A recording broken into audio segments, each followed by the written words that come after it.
A graça e paz esteja com todos vocês, com os seus, com o pessoal que vai estar nos ouvindo aí, assistindo no YouTube, tá? É uma grande alegria, todo domingo, poder estar aqui e abrir as Escrituras e lermos juntos e refletirmos juntos. Você que está nos visitando, sejam muito bem-vindos, tá? É muito bom poder ter vocês conosco também. Alguns amigos de muito tempo aí. Muito legal, muito bom, tá?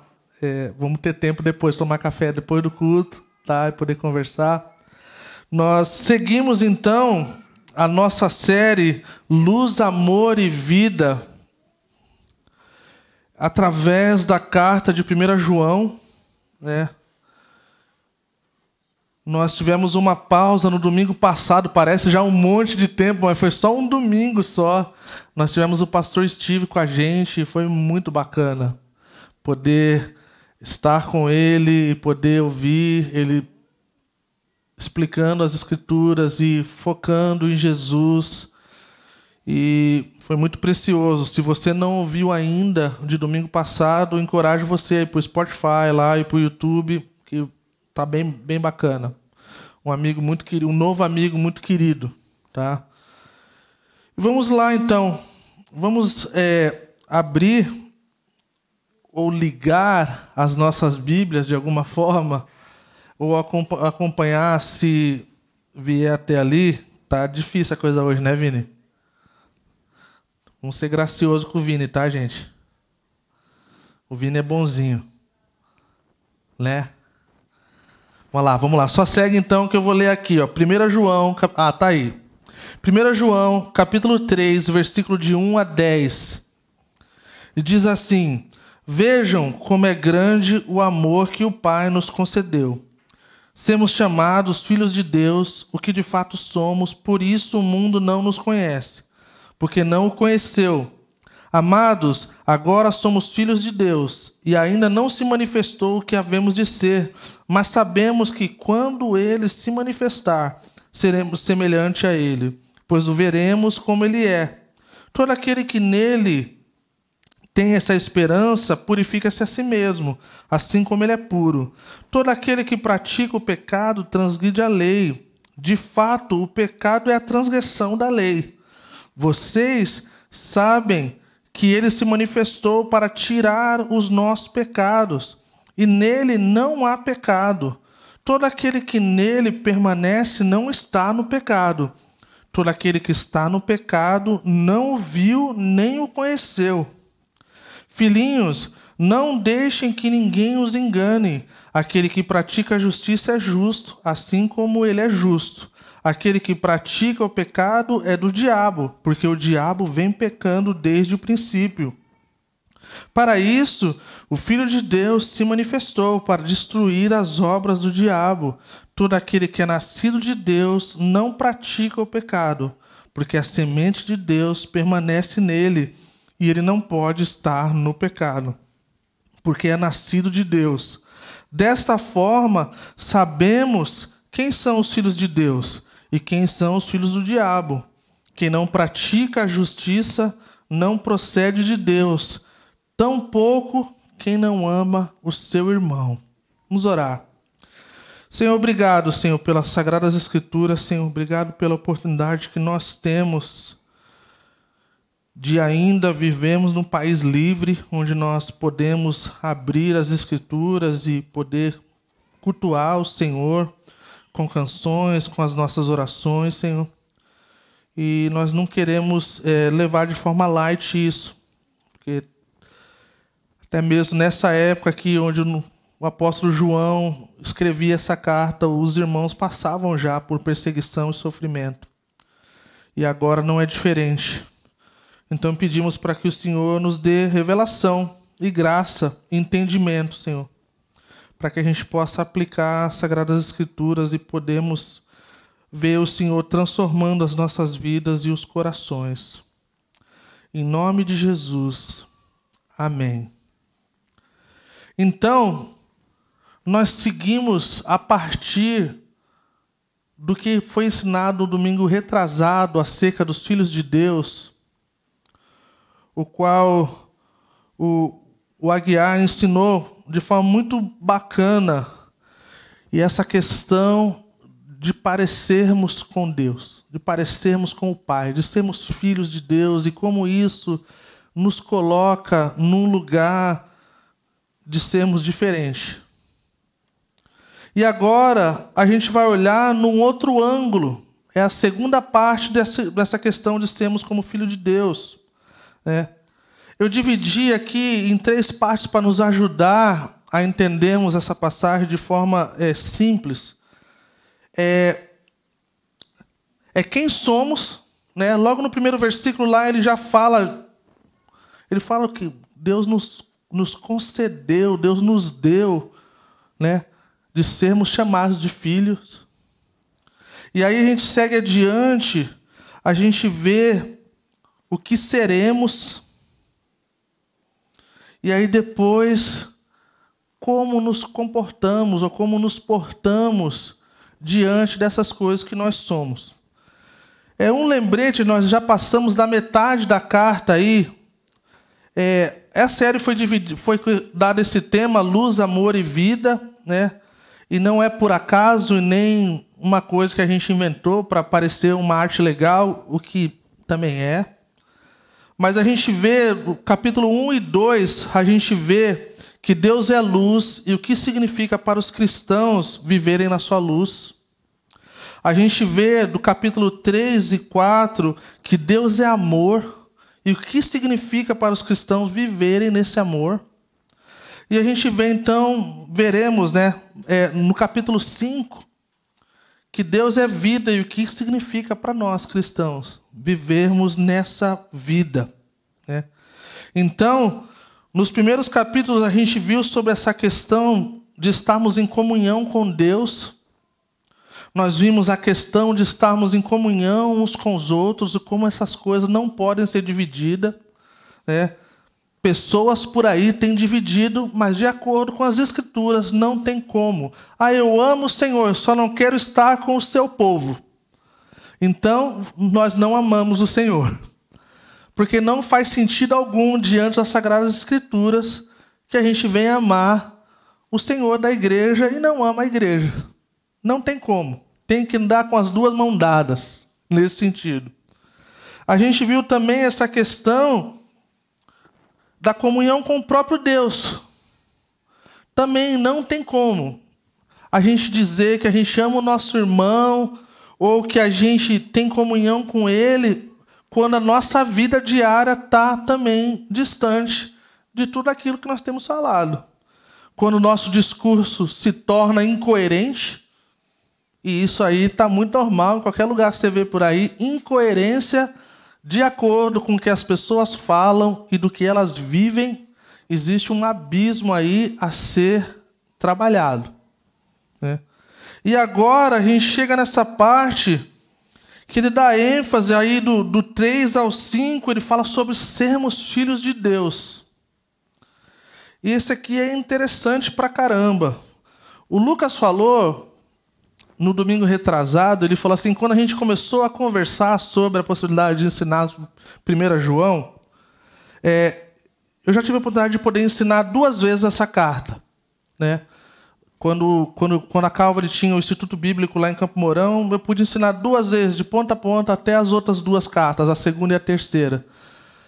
E para mim, assim, cara, acho que é uma carta incrível, acho que é uma carta difícil, mas assim... E aí o Lucas lembrou, ele falou assim, cara, essa carta é da onde deriva grandes heresias e polêmicas. E a gente para olhar e fala assim, caramba, é verdade, é muito verdade. Então, essa é uma das coisas. Filhos de Deus, a gente vai falar mais sobre isso. Olha que interessante, são palavras-chave aqui, né, nessa carta, nessa parte da carta. 7 vezes a palavra nascidos de Deus aparece nessa carta, né? Ou nascido dele, né, 2 vezes, ou filhos de Deus 3 vezes. Então a gente lembra, especialmente nas cartas, quando as palavras são repetidas existe uma ênfase, existe algo que Deus está, desde a época que foi escrito, né, com a intenção de comunicar com o seu povo algo de extrema importância. E aí, então, só por questão de referência futura, 1 João, capítulo 3, versículo 1, fala quem somos. 1 João, capítulo 3, versículo 2 e 3, fala o que seremos. E do versículo 4 a 10, como nos portamos, como nos comportamos diante disso. Vamos lá, então, vamos entrar no texto. Lembrando, tá, que João está lidando com uma nova seita e heresia que estava se levantando naquela época, que era o gnosticismo, o qual nós já explicamos, já gastamos um bom tempo. Se você quer lembrar mais, volte uns 2 estudos atrás, que a gente já falou sobre isso. Mas é toda essa questão de que Jesus ele não veio em corpo, né? Ele não veio encarnado, ele era como se fosse uma energia, alguma coisa do tipo. E a gente foi lembrado que o gnosticismo é como se fosse um neorrelativismo. É como se Jesus ele servisse para algumas coisas que é do nosso agrado ou não. É isso aqui, a pós-modernidade ou pós-cristão, a era a qual nós vivemos, está falando. É a mesma coisa, só que de forma diferente. A gente vê, conforme o tempo passa, só os termos mudam, mas as coisas continuam sendo a mesma. Vamos lá. 1 João capítulo 3, né, o versículo 1, a primeira parte, ele fala assim: vejam como é grande o amor que o Pai nos concedeu. Somos chamados filhos de Deus, o que de fato somos, por isso o mundo não nos conhece, porque não o conheceu. Então a gente começa com uma palavra vejam, né? Vejam, para nós no português, não tem o mesmo significado que as palavras no original e até mesmo em inglês, né? Então, quando Jesus estava passando, e João Batista falou assim: vejam, eis ali o Cordeiro de Deus que tira o pecado do mundo. É a palavra assim: olhem com atenção, preste atenção, considere, quem está diante de vocês aqui é o Messias. E aqui, o apóstolo João, ele está falando, ele fala, já começa com uma declaração: vejam, prestem atenção, olhem com atenção. Olha que tipo de amor que o Pai nos amou. Essa parte para mim é uma das partes que eu amo mais do que qualquer outra parte desse capítulo. Por quê? Porque é uma situação que nos coloca, ao nós lermos isso, de um estado de maravilha. Eu acho que conforme nós vivemos num mundo pós-moderno, onde a correria, a coisa do dia a dia, a coisa de tudo muito rápido, a coisa de tem que ser agora. E quando a gente vê o velhinho, apóstolo João, nos seus últimos tempos de vida, lá falando assim: gente, olha aqui, vamos parar, vamos prestar atenção nisso aqui. Olha que tipo de amor. Olha como é grande esse amor que Deus tem por nós. E sabe uma coisa muito legal dessa parte do que tipo de amor, como é grande esse amor? Algumas versões, a NVI fala como é grande, né? Está falando de um tipo, de uma forma. E vocês sabem, eu evito muito falar gíria aqui. Tipo assim, eu percebi que no último estudo que eu dei sobre o cristão e o mundo, eu percebi que uma hora lá, eu estava no meu estado original. Eu estava falando, pá, tá ligado? Porque é assim. E eu percebi assim, cara, eu não me segurei, eu deixei. Mas eu percebi que essa parte do texto no original é como se fosse a forma que eu falo normal, no meu dia a dia lá na Baixada. Falo assim, que tipo de amor é do outro mundo? É isso que quer dizer no original. De que país que é esse amor? De que mundo que é esse amor?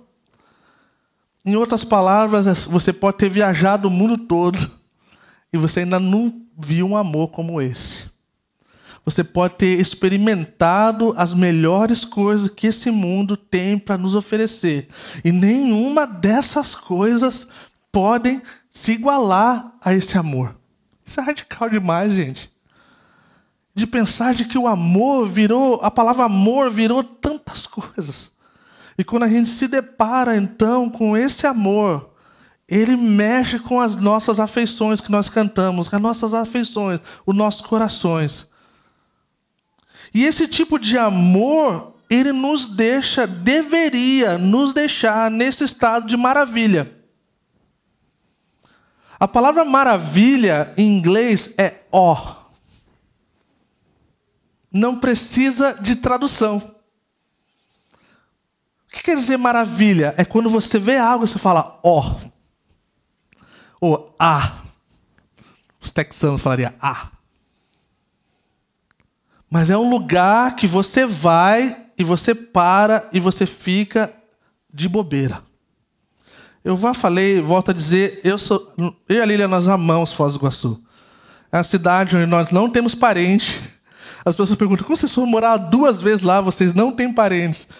Mas é uma cidade que nós amamos. E nas cataratas era como se fosse ir no Parque Barigui ver as capivaras. Mas eu não gosto de ver capivara. A gente gosta. A gente, todo dia estava lá, de boa.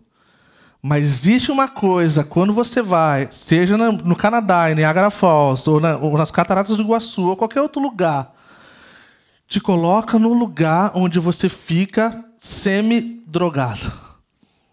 Você fica... Alguma coisa está diferente. Você fica nesse estado de maravilha. Você fica naquela coisa. Como é possível alguém criar isso? Como é possível alguém pensar que isso veio de uma explosão? Como é possível pensar que essa plataforma aqui no meio do negócio, de tempo em tempo, está lotada de água e de repente está vazio? E conforme a beleza dessa coisa. É assim que o amor de Deus é por nós. Toda vez que nós olharmos para esse amor de Deus por nós, a gente vai estar nesse estado de maravilha, de pensar, não tem nenhum amor melhor. Não tem um amor mais sacrificial do que esse. Nem o dos nossos cônjuges. Chega nem perto. Eu daria minha vida pela minha esposa. Mas por uma galera eu não sei. Quanto mais para que gente que não é... Vocês sabem o que eu estou falando, né? A gente tende a falar, eu dou minha vida pelos meus. Né? Mas para os demais eu não sei. E talvez, se a gente for honesto, talvez a gente sabe que a resposta talvez é não ir até ali. E pensar que Deus, então, Ele ama o mundo inteiro de tal maneira que ele dá por amor o seu filho para morrer na cruz por todos nós. Então João começa essa sessão dessa forma. Falando em gíria, que tipo de amor é esse? De que país que é esse amor? De que mundo que é esse amor? Que o Pai nos deu. Concedeu não faz parte do vocabulário da maioria de nós aqui da Calvary Curitiba, por mais intelectual que alguns de nós sejamos. É com o amor que Deus, o Pai, nos deu, o presente que Ele nos deu. Então, esse concedeu,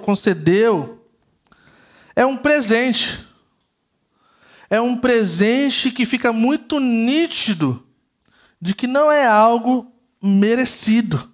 Não é algo que a gente tenha que fazer para receber esse amor. Sempre quando eu penso em presente, eu penso no Natal. E o Natal, para minha família, é muito especial. O Natal, por exemplo, para mim, já teria árvore de Natal em casa. Para a Lília tem o dia correto lá do negócio de novembro, tem que esperar o trem chegar. E aí... Fica as tensões com as crianças. Vamos botar. Não. Para ela é lá naquele dia. Para a gente vê os sinais. No Starbucks agora tem o latte de abóbora apimentado.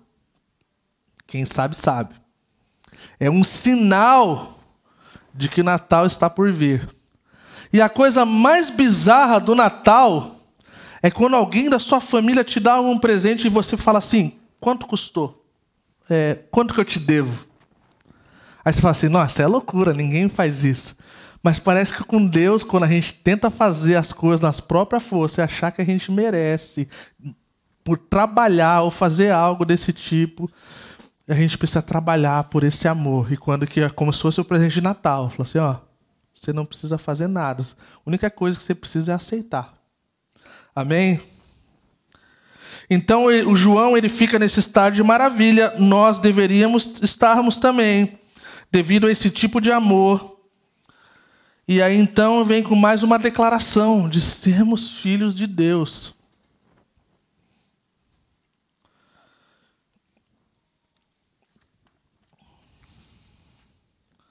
O quanto Ele nos ama e como Ele faz de nós seus filhos.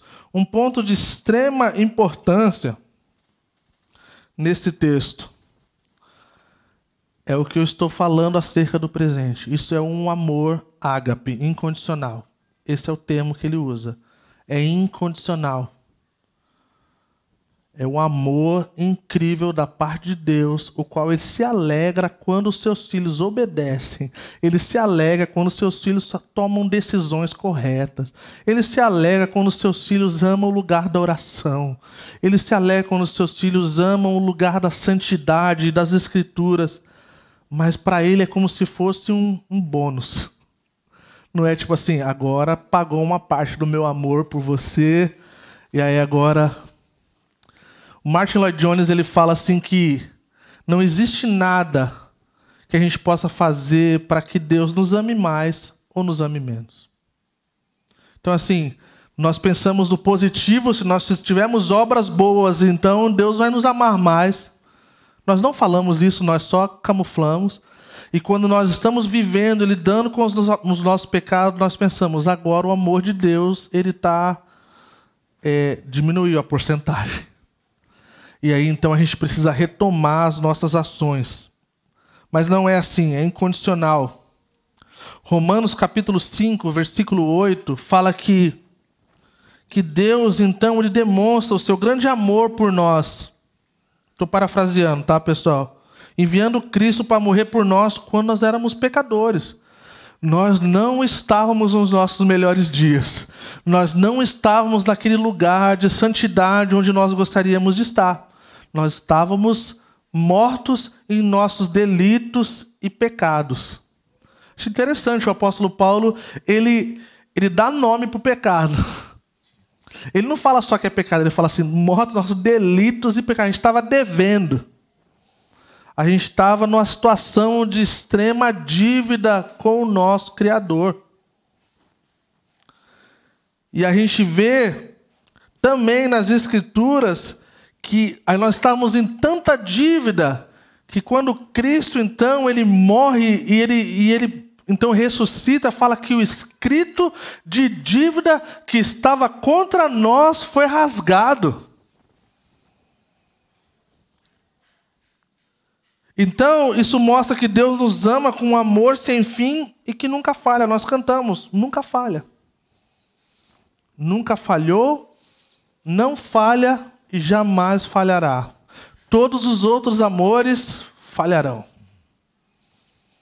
Todas as outras coisas que a gente coloque como importante vão falhar.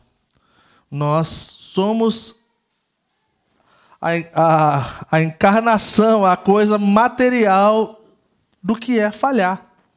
Não passa muito tempo para nós termos que pedir desculpa uns para os outros. E volto a dizer, para quem é casado, isso é muito mais fácil de entender. De tempo em tempo, nós precisamos pedir perdão. De tempo em tempo, nós precisamos baixar a cabeça. De tempo em tempo, a gente tem que se humilhar. E que Deus nos dê entendimento de que esse amor vale muito mais a pena de nos humilharmos, de nos entendermos que estarmos com o Senhor e aceitarmos tudo o que Ele fez por nós é uma coisa incrível, né? 1 João, capítulo 4, versículo 9 e 10, fala assim que Deus, então, Ele demonstra mais uma vez o seu amor a enviar o seu Filho ao mundo para que nós tivéssemos a vida eterna. Este é o verdadeiro amor. Não que nós tenhamos amado a Deus, mas que Ele nos amou e enviou o seu Filho como sacrifício para tirar os nossos pecados. Amém? Jeremias 31, versículo 3, fala que Ele nos amou com um amor eterno. Esse amor é incrível. Tem um teólogo famoso, suíço-alemão, Karl Barth. Ele fala assim, no diário dele, em 23 de abril de 1962, né? Karl Barth, o renomado teólogo suíço-alemão, falou na capela de Rockefeller, no campus da Universidade de Chicago. Muitos relataram que durante o período de perguntas e respostas, um estudante perguntou a Karl se ele poderia resumir sua teologia em uma única frase. Estamos falando de um grande teólogo que até hoje é renomado. No decorrer da história, Barth então respondeu dizendo, nas palavras de uma canção que aprendi no colo de minha mãe: Jesus me ama e disse eu sei, pois a Bíblia me diz isso. Então a gente pega uns escritos de Karl Barth e a gente olha e a gente fica admirado. Karl Barth foi o cara o qual Eugene Peterson, o qual eu falo bastante, que traduziu a Bíblia Mensagem. Eu sei que é polêmica, mas eu gosto dela e eu gosto de enfatizar isso. Se você não entendeu alguma coisa da Bíblia, vá para o Eugene Peterson que ele resolve. Esse cara era quem ele mais lia na vida dele depois das Sagradas Escrituras. E ele resume, então, toda a sua história de uma canção que a sua mãe cantava para ele. Jesus me ama e disse eu sei, pois a Bíblia me diz isso. Jesus loves me, this I know, for the Bible tells me so. Então, que possamos ouvir, que possamos crer, que possamos receber que Deus nos ama. Porque a Bíblia nos diz que Ele nos ama. Amém? Uma das coisas interessantes aqui desse texto é que fala que Deus nos deu como presente de sermos chamados filhos de Deus. Isso nos coloca num lugar onde que não é todo mundo que é filho de Deus. E falar disso nos dias de hoje é como se fosse uma coisa que dá cancelamento. Como assim? Quem é você para dizer que eu não sou filho de Deus? Cara, tá aqui, ó. O ancião João, que foi usado por Deus para falar que ninguém se torna algo que ele já é, gente. É coisa básica né, de conjugação de verbo e coisa do tipo. Né? Nós precisamos sair de um lugar para nos tornarmos aquilo que quer dizer que não estamos no mesmo lugar. De forma assim, rasa e geral, podemos dizer que toda a criação, todo o povo que Deus criou é filho dele. Algumas pessoas colocam assim, tá bom? Todo mundo é filho, mas nem todo mundo usufrui daquela questão relacional. Mas eu ainda acho que isso assim ainda é esticar textos como esse, né? E a gente também vê, o próprio João escreveu que ele deu o direito de ser chamado filho àqueles a quem creu, né, no seu nome. Então, isso nos coloca no lugar privilegiado. Não por nosso mérito, não por nada que nós temos para oferecer, mas que Ele se relaciona conosco como Pai. E nós podemos nos relacionar com Ele como filhos. Não somos desabrigados, não somos órfãos, não vivemos como aquele que não tem amor ou é amado, fazemos parte de uma família enorme, pertencemos a Deus e pertencemos a essa família. E aqui nós vemos uma coisa incrível, que é uma garantia para que sejamos, então ele nos dá o seu amor para que sejamos filhos de Deus, e nós somos, é isso que de fato somos, se cremos nele, né? Essa é a nossa identidade, isso é algo absoluto e imutável. É incrível como pessoas olham para o livro de 1 João e eles caem em discussões extremamente tolas acerca da salvação. Se perde ou se não perde, se estava no meio deles, mas não era deles, ou coisa do tipo. E eu fico olhando assim, eu falo assim, cara, eu só quero ficar nessa parte do amor. Eu só quero ficar nessa parte que eu sei que eu sou amado, cara. Eu só quero ficar nessa parte de que eu sei que eu sou aceito, que eu não preciso fazer nada para Deus me amar mais. Enquanto as pessoas estão discutindo todas essas coisas que são extremamente necessárias, Deus está nos mostrando quem somos. E quem nós somos? Nós somos filhos e filhas de Deus. Amém? Então, o que seremos? Versículo 2 e 3. Amados, agora somos filhos de Deus e ainda não se manifestou o que havemos de ser. Mas sabemos que quando Ele se manifestar, seremos semelhantes a Ele, pois veremos como Ele é. Todo aquele que nele tem essa esperança, purifica-se a si mesmo como Ele é puro. Nós vivemos como filhos de Deus nesse mundo, nessa coisa do já e o ainda não. Nós somos filhos, isso nós sabemos, mas ainda não se manifestou aquilo que haveremos de ser. Então há essa coisa, enquanto nós vivemos aqui na terra, o já e o ainda não é um termo teológico, tá? Você pode procurar mais e dar uma lida sobre isso, é bem interessante. O Efeito Prisma tem alguns textos sobre isso muito bom. É quando nós lidamos com verdades bíblicas, o qual nós podemos desfrutar e vivemos agora, mas nós vivemos numa perspectiva futura de um reino vindouro, o qual Jesus, então, ele vai se revelar da forma como a Sagrada Escritura diz que ele vem. É entre o que o nosso Senhor já declarou que é verdade e o que ainda não foi revelado. Então nós vivemos como aqueles que vivem como um véu, né? O apóstolo Paulo fala, que de tempo em tempo parece que vai puxando um pouquinho. E então a gente começa a ver de forma melhor. É isso que nós somos agora, filhos de Deus. O que nós haveremos de ser, seremos como o Senhor. Não precisaremos mais de fé. Por quê? Porque nós abriremos nossos olhos e nós os veremos. Nós os veremos.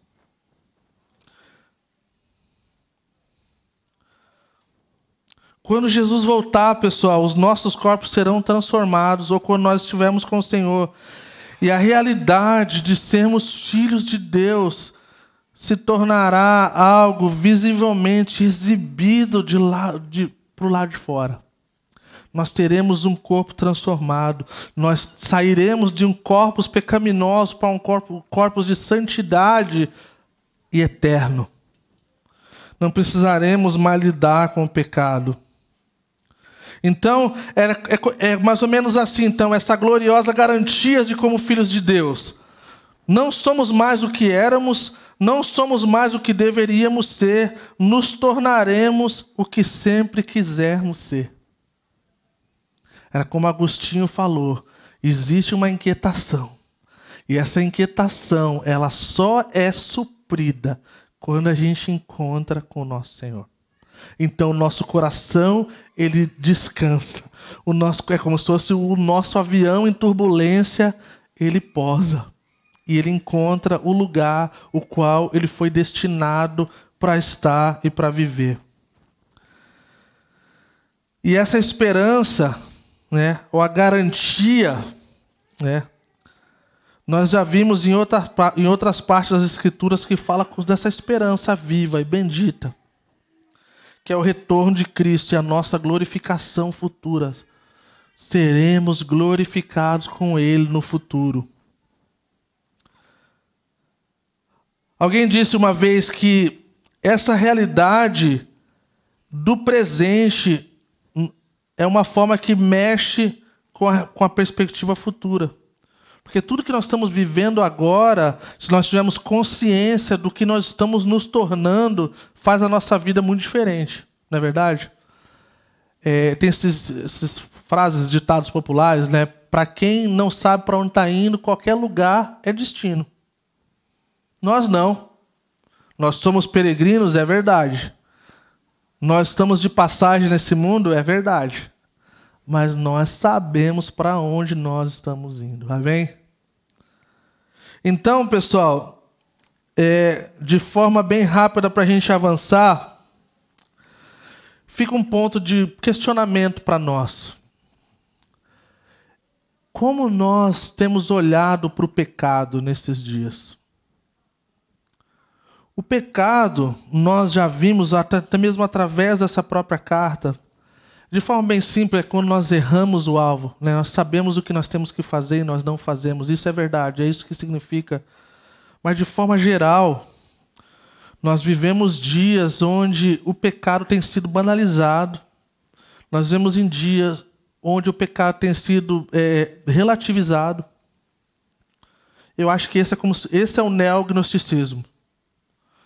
De forma de roupa diferente. Então, você pode ouvir dentro de igrejas pessoas falando que o pecado ele é relativo. O pecado não é absoluto e o pecado não é isso daí que os fundamentalistas falam que é. Então, nós que cremos nas Sagradas Escrituras, que cremos que essa é a boca de Deus para nós, é um manual de vida para nós.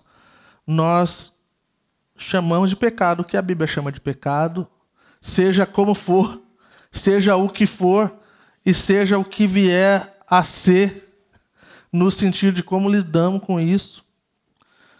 E às vezes eu temo de que diante da cultura predominante, a gente começa a ceder de forma na moralzinha, tá ligado?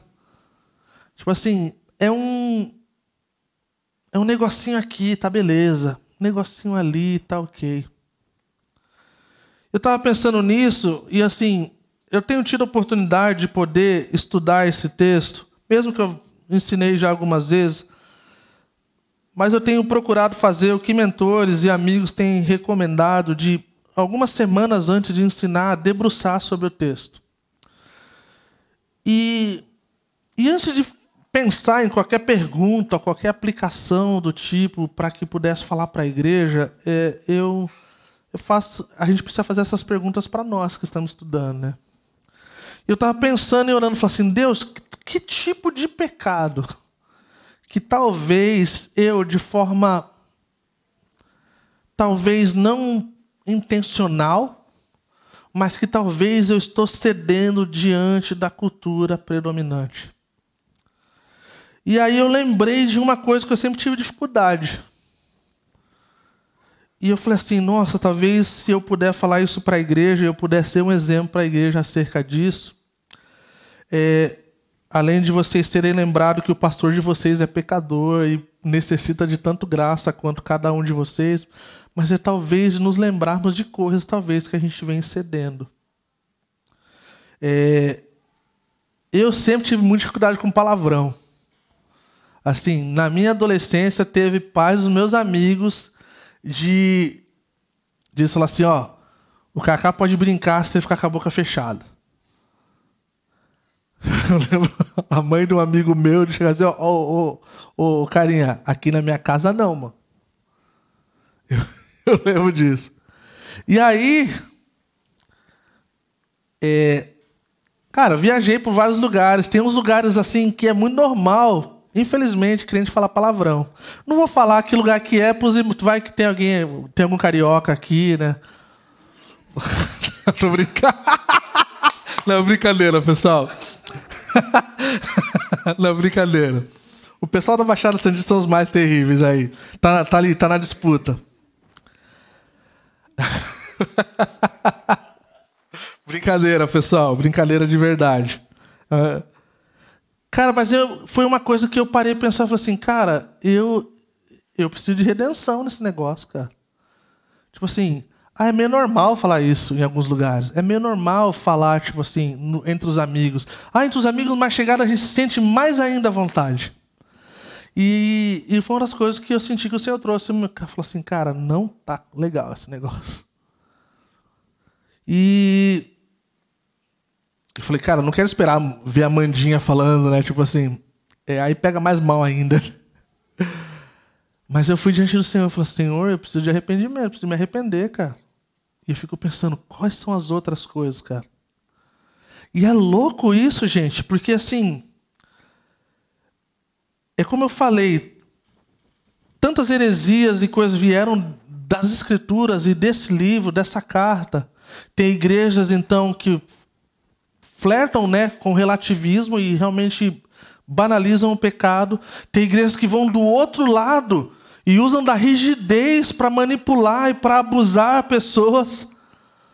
E pessoas se sentem mais presas do que quando não conhecia Cristo.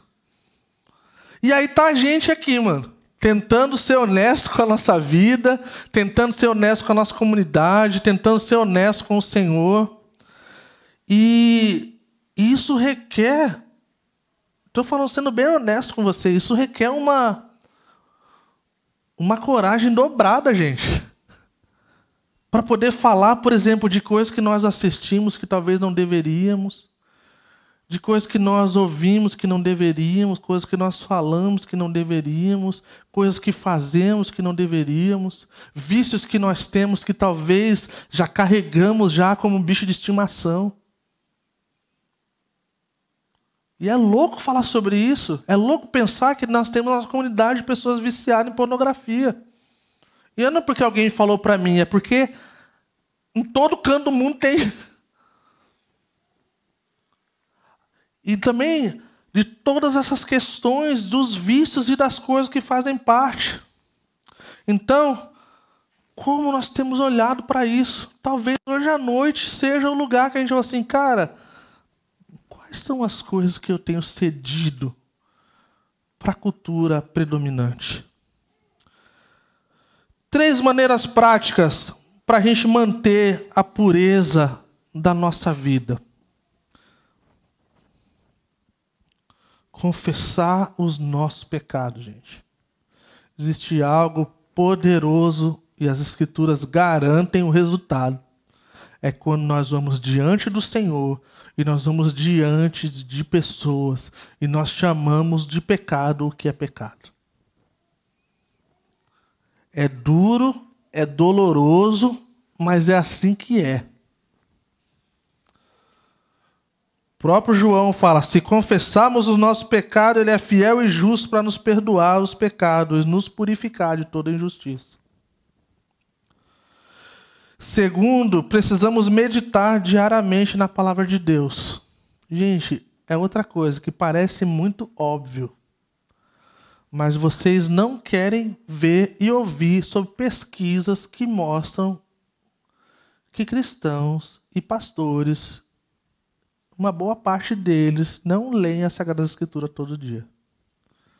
E aí, quando alguém fala que a gente está lidando com um monte de coisa na vida individual, na família, no casamento, nas relações, a gente não sabe para onde do que a gente está falando. Não sei porquê, só faz 1 mês que eu não leio a Bíblia, mas, nossa, minha família está uma droga. Eu falo assim, poxa... Tem um pastor da Calvary que a primeira pergunta que ele faz, é a primeira pergunta. Então, pastor, eu queria conversar com você, tem umas coisas aí que eu queria me aconselhar. Aí vai e fala, ele fala assim, tem uma pergunta para você. Você está lendo a Bíblia todo dia? Ele falou, normalmente a resposta é não. Já circulou aí um vídeo aí sobre algumas pesquisas que algumas pessoas fizeram dos benefícios que temos de lermos as Sagradas Escrituras. Se você não viu esse vídeo ainda que eu estou falando, vamos resolver isso aí entre hoje e amanhã. Mas é incrível, gente. O número de depressão, o número de divórcio, o número de um monte de coisa ruim baixa. Impressionante. E faz muito sentido. Faz muito sentido.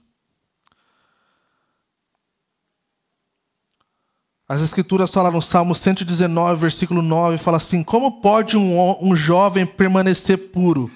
Isso serve para o jovem, para o velho e para todas as idades. Tá? Obedecendo a palavra de Deus. Guardando no coração, para não pecar. É assim que o cristão mantém a sua pureza. Terceiro, é a convicção de que Jesus voltará. Acabamos de ler: todo aquele que tem essa esperança purifica-se a si mesmo, assim como ele é puro. Na perspectiva de que Cristo está voltando. E seja o que for que estiver acontecendo no mundo, Ele está voltando. Porque Ele falou que Ele voltaria.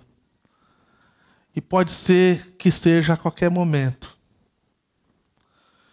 E se a gente viver nessa perspectiva de que pode ser o último dia, a última vez, eu tenho certeza que viveríamos uma forma diferente, viveríamos um amor diferente, viveríamos uma vida diferente. Última parte: como nós nos comportamos então diante dessas coisas. Vou passar de forma um pouco rápida, tá, gente? Versículo 4: todo aquele que pratica o pecado transgride a lei, o pecado é a transgressão da lei. Então ele fala do que é e já interpreta, já adianta aí o trabalho de exegese para a gente. Transgredir a lei, quem é um transgressor é aquele que não tem lei, né? A ideia é o sem lei. Esse lance do sem lei, no original, é interessante, que é como se fosse uma classificação categórica dos dias de hoje. O povo vive sem lei. O povo vive como se não existisse nada de errado. O povo vive de acordo com a coisa mais terrível que Deus odeia, de ter que nos entregar para os próprios desejos e paixões. Você quer ver um ser humano no pior estágio da vida dele? É quando Deus fala assim: não tem mais nada, já fiz de tudo. Agora o cara não está dando mais ouvido para mim, não está dando mais ouvido para os meus filhos, não está dando mais ouvido para ninguém. Vai viver sua vida de acordo com os seus desejos, com os seus prazeres. Romanos capítulo 1 fala isso. Isso é uma coisa terrível e eu oro para que ninguém da Calvary Curitiba experimente isso, porque isso é uma coisa horrenda.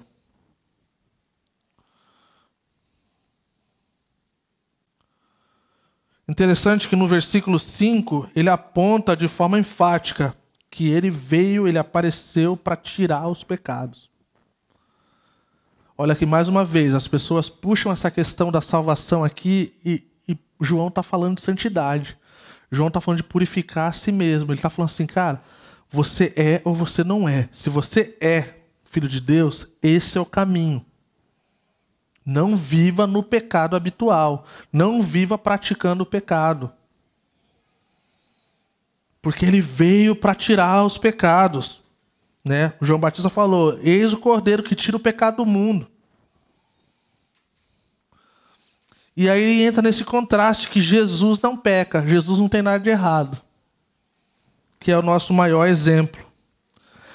E por isso ele foi qualificado, por isso ele foi o único capaz de poder morrer a morte com a qual ele morreu, para que pudesse então apaziguar a ira de Deus e poder nos perdoar os nossos pecados. Versículo 6, ele fala que ninguém que permanece nele continua pecando. O viu ou o conheceu. Mais uma vez, o contraste entre o que é e o que não é.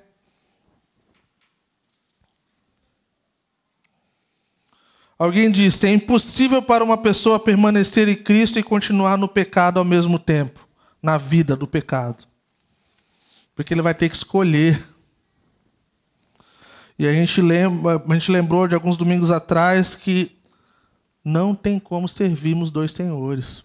Um dos senhores fica chateado. E aí a gente fica desonesto com um.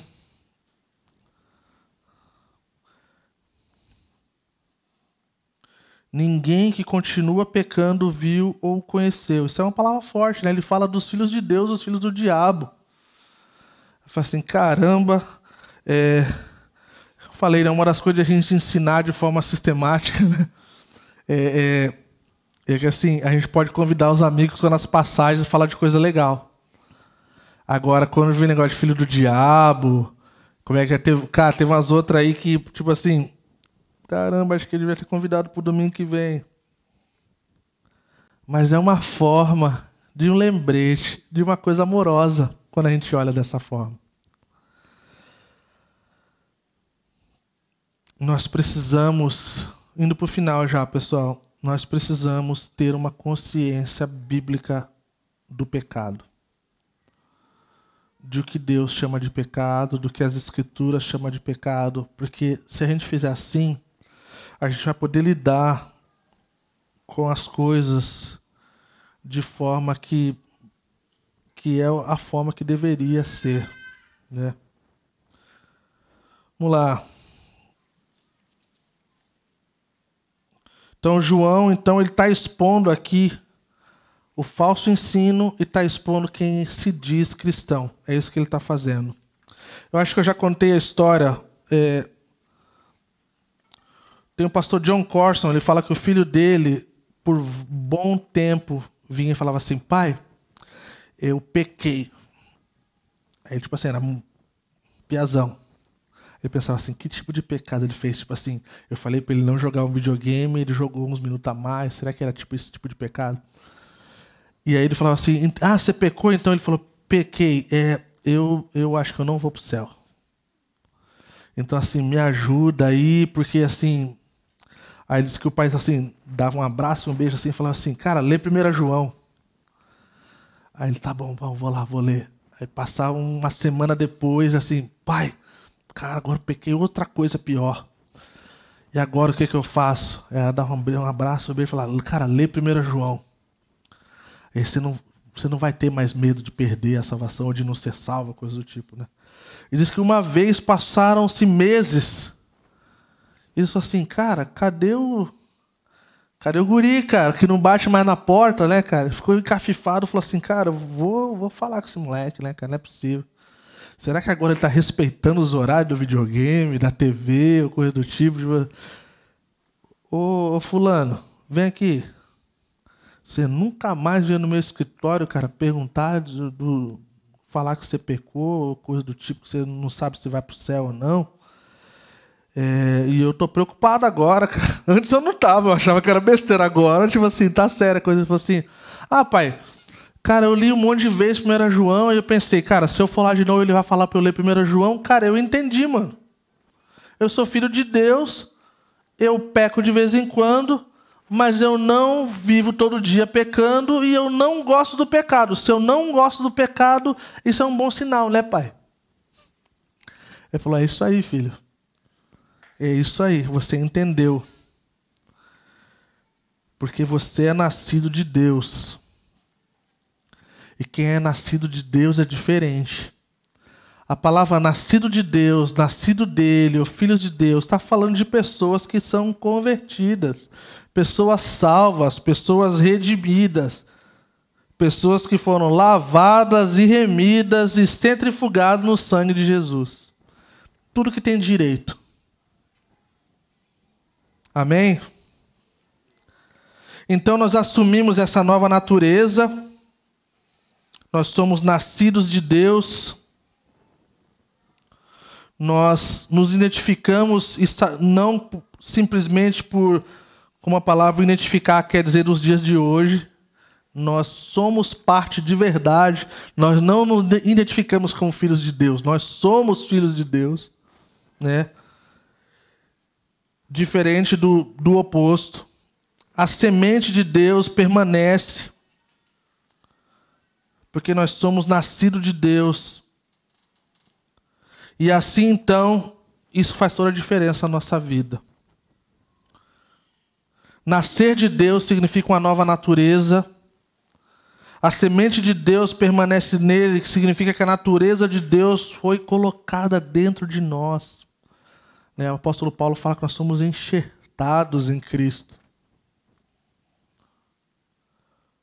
Quem não é filho de Deus ou não reconhece essa realidade de Deus como Pai, ele ainda está como se fosse na semente de Adão, nesse lugar de pecado.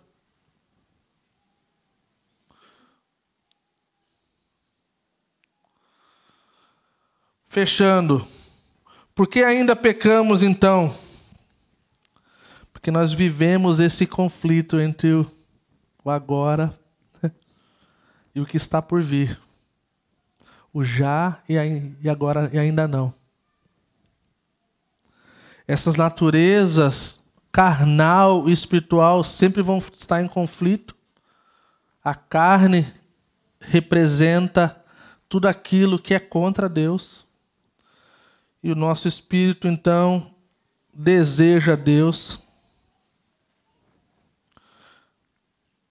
Então, o que nós precisamos para viver essa vida que Deus tem para nós? Nós precisamos olhar para Cristo e para a cruz constantemente. Nós precisamos ter a palavra de Deus nos nossos corações de forma impregnada. Nós devemos, dentro dessa questão de dias, é tão interessante, gente. Se você perguntar à geração passada de como as crianças decoravam versículos bíblicos e como a geração de agora decora, gente, é louco. Não sei vocês, eu decorava muito mais a Bíblia quando não tinha celular na Bíblia no celular. Memorizar a palavra de Deus é algo incrível contra o pecado e Satanás. Jesus sabia disso. E quando ele foi tentado, ele não usou dos seus superpoderes. Ele citou as Escrituras. E nós podemos fazer isso também. Mantendo uma vida de oração diária e consistente. Então, olha lá. Olhando para a cruz, olhando para Cristo e para a sua cruz, memorizando a palavra de Deus, mantendo uma vida de oração diária e consistente. O próprio Senhor falou, vigiar e orar para que não caia em tentação. Mantenha um estilo de vida diária e consistente no Espírito Santo. Nós precisamos do Espírito Santo. E lembrando de quem nós somos em Cristo. E o que nós somos em Cristo, nós somos filhos e filhas. Amém?